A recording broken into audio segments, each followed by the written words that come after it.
반갑습니다. 함께 공부하는 공간 PT박스입니다. 오늘은 물리치료 국가고시 중 진단평가를 알아보겠습니다. 진단평가는 1교시와 3교시에서 아주 중요합니다. 반드시 꼼꼼히 공부하고 각 파트별 중재와 보조기까지 함께 생각해야 합니다. 이번 파트는 검사 방법까지 기억해줘야 합니다. 그래서 최대한 알아볼 수 있도록 그림을 많이 추가했습니다. 그림은 검사 자세를 그려둔 것이고, 붉은 화살표와 글자는 환자가 행하는 것, 푸른 화살표와 글자는 치료사가 검사를 위해 하는 행위를 말합니다.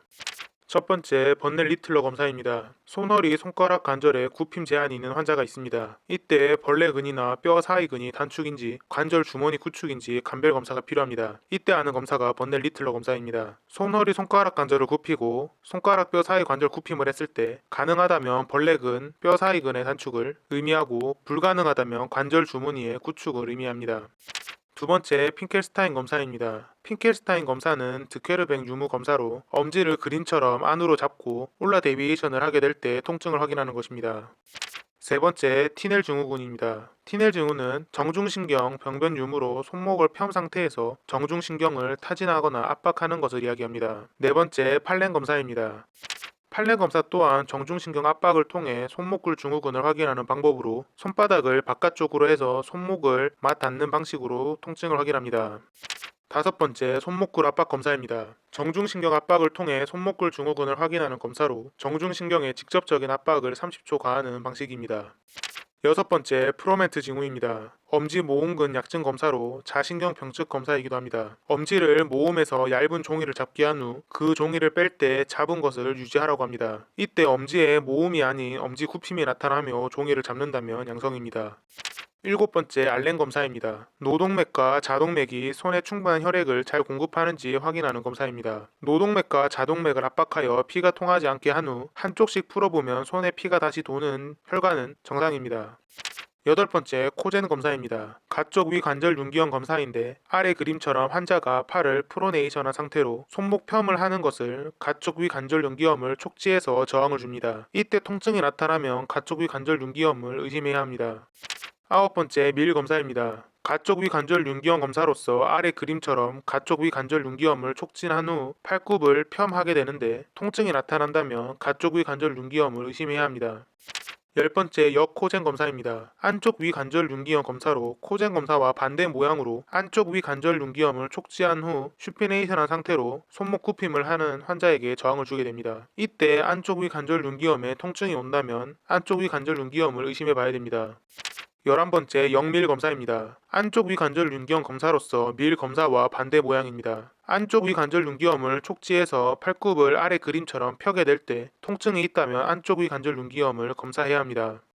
12번째, 앞 불안 검사입니다. 앞 오목 위팔 관절 불안정성 검사입니다. 아래 그림처럼 어깨 90도 벌림, 팔굽 90도 굽힘한 상태에서 손목을 고정하고 어깨를 뒤에서 앞으로 밀 때 통증이나 불안한 느낌이 나면 안 됩니다. 13번째, 뒤불안 검사입니다. 뒤 오목 위팔 관절 불안정성 검사입니다. 누운 상태에서 아래 그림처럼 어깨를 90도 굽힘한 상태에서 아래로 밀게 되었을 때 불안정한 느낌이 난다면 안됩니다. 14번째, 휘긴 검사입니다. 아래 오목 위팔 관절 불안정성 검사입니다. 아래 그림처럼 손을 고정한 후 어깨를 아래로 밀게 되었을 때 불안한 느낌이 든다면 안됩니다. 15번째, 니어 검사입니다. 니어 검사는 위팔뼈 머리 위쪽 면 부리왈 아래면 사이 공간이 좁아지는 것을 검사합니다. 안쪽 돌림 상태로 팔을 굽힘시켰을 때 통증이 온다면 가시위근 충돌이고, 가쪽 돌림 상태로 팔을 굽힘시켰을 때 통증이 온다면 두갈래근의 긴 머리의 충돌입니다.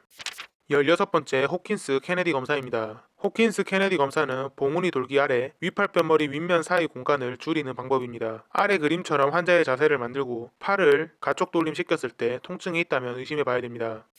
17번째, 팔 떨어뜨리기 검사입니다. 돌림금띠 열상을 확인하는 검사인데 팔을 벌림한 상태에서 천천히 내려보라고 하고 그렇게 하지 못하고 툭 떨어진다면 돌림금띠 열상을 의심해 봐야 됩니다. 18번째, 요가손 검사입니다. 환자의 팔을 가쪽 돌림시키면서 하방으로 내리는 힘을 준 것을 버틸 때 위팔 두갈래근에 통증이 온다면 의심해 봐야 됩니다. 19번째, 스피드 검사입니다. 위팔 두갈래근 힘줄의 병리적 상태 검사로 아래 그림처럼 굽힘시킨 상태에서 아래로 내리는 힘에 저항하라고 할 때 통증이 나타나면 의심해 봐야 됩니다. 20번째 깡통 비우기 검사입니다. 가시 위군 힘줄 평가로 아래 그림처럼 양손에 깡통을 든다는 생각을 하고 그 깡통 안에 든 물을 비운다는 생각으로 팔을 들게 될 때 그것에 대한 저항을 주게 되어 통증이 발생된다면 의심해 봐야 됩니다. 21번째 루스 검사입니다. 가슴우리 출구 증후군 유무 검사로서 아래 그림처럼 3분 동안 손을 폈다 오므렸다를 반복하게 됩니다. 22번째 알렌 기법입니다. 알렌 기법은 가슴우리 출구 증후군 유무 검사인데 아래 그림처럼 어깨를 고정하고 노동맥박을 촉진한 상태에서 환자는 얼굴을 반대로 돌립니다. 23번째 에드손 검사입니다. 가슴우리 출구 증후군 유무 검사로 그림처럼 노동맥 맥박을 촉진한 상태에서 환자는 고개를 반대쪽으로 펴고 같은 쪽으로 돌림시킵니다. 24번째 크랭크 검사입니다. 어깨 관절 테두리 손상을 평가하는 검사로서 아래 그림처럼 팔을 들고 치료사는 아래로 누르면서 돌림시킵니다. 25번째 암 미끄러짐 검사입니다. 암 미끄럼짐 검사는 어깨 앞쪽 테두리 병변 검사로서 아래 그림처럼 어깨를 고정하고 팔을 앞쪽으로 밀게 되었을 때 통증이나 불안한 느낌이 있다면 안됩니다. 26번째 오브라이언 검사입니다. 오브라이언 검사는 위쪽 관절 테두리 병변 검사로서 아래 그림처럼 자세를 취한 후 위아래로 주는 힘에 버틸 때 통증이나 불안함을 느낌이 있다면 안됩니다. 27번째 뻗은 다리 올림 검사입니다. 영어 약자인 SLR이라고 보통 불리는데 허리와 다리 통증 원인 규명을 위한 검사입니다.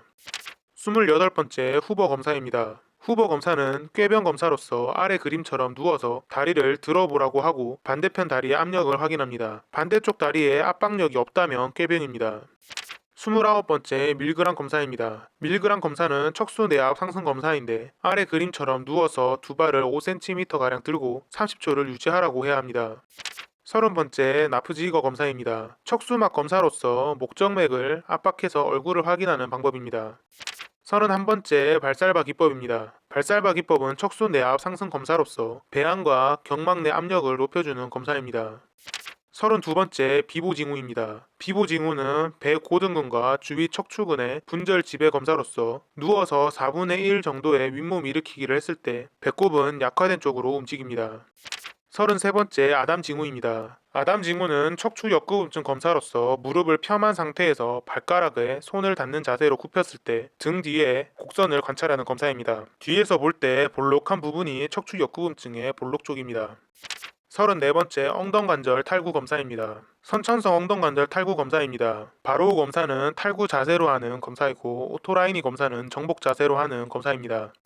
35번째 패트릭 검사입니다. 모양을 본따 4자 검사라고 불리기도 하는데 엉덩관절 병변 검사입니다. 아래 그림처럼 펠빅을 반대로 고정하고 4자 모양으로 만든 다음 다리를 아래 방향으로 눌러줍니다. 36번째 토마스 검사입니다. 엉덩관절 굽힘근 구축 검사로서 아래 그림처럼 누워서 다리를 손으로 잡고 올립니다. 그럴 때 반대측 다리가 들리게 되면 안됩니다. 37번째 트렌델렌버그 검사입니다. 중간 볼기근의 근력 평가 검사로서 그림처럼 다리를 들어 골반이 떨어지면 반대쪽 근력의 약증입니다. 38번째 엉덩 정강근막 뒤 구축 검사입니다. 오버 검사라고 불리는데 아래 그림처럼 옆으로 누워서 다리를 들어 그림처럼 했을 때 내려가지 않는다면 엉덩 정강근막 뒤의 구축을 의심해야 합니다. 39번째 궁둥구멍근 검사입니다. 궁둥구멍근 길이 측정 검사로 옆으로 누워서 펠빅을 고정하고 다리를 아래 방향으로 미는 것입니다.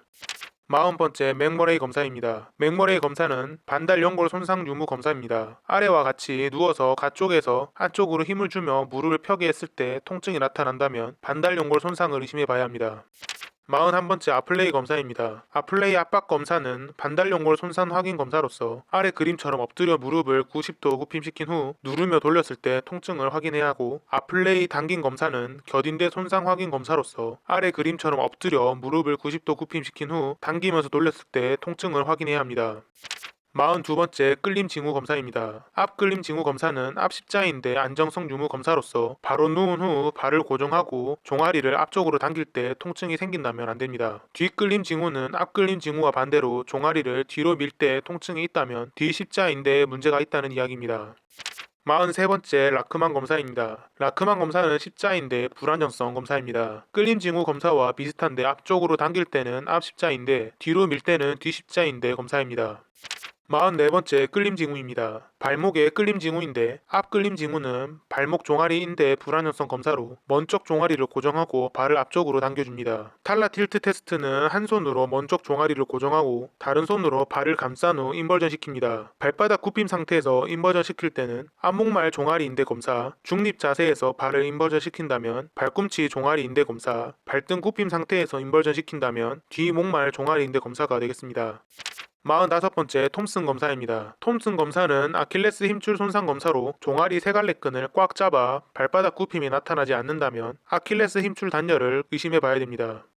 46번째 운동기능장애 평가 도구입니다. 운동평가 척도는 뇌졸중의 9가지 운동기능 평가입니다. 브론스트롬 회복 단계는 편마비 회복 단계를 1에서 6단계로 나눠집니다. 퓨글마이어 평가 도구는 뇌졸중 후 운동기능 회복을 양적으로 평가하는 도구입니다.